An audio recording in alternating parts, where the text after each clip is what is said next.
Okay, so I have this fruits.txt file in here, which has these 4 lines, which are not fruits anyway, but you get the idea, it's text. We want to add 2 more lines to this existing fruits.txt file. We don't know what is there at the moment. If you look at the open documentation and scroll down, you'll see here that you can pass different modes in this argument here. So R, which we used already, we used W, and then you have X. If you use X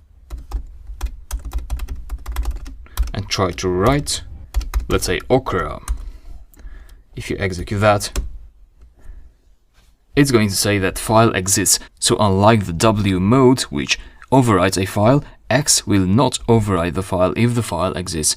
However, it cannot append content to an existing file because it says that the file exists. Therefore, we jump to the next mode, which is A.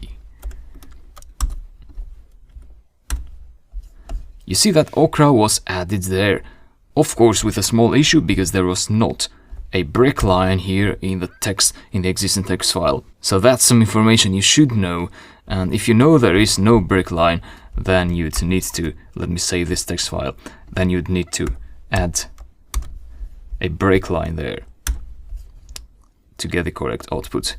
So anytime you add a new line, you'd need to add a break line in front. Now, how about reading that content? Maybe save it in a variable and print out the content. Will it work? I don't think so. It says that the operation is not supported. The file is not readable. It's A, which is for appending.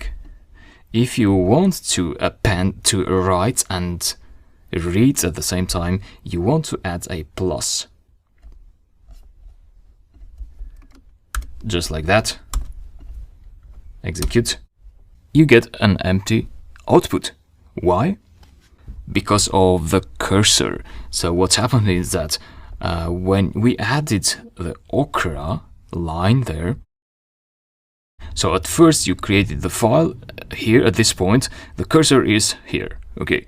Then you write the file in this line, the cursor goes to the end of the file.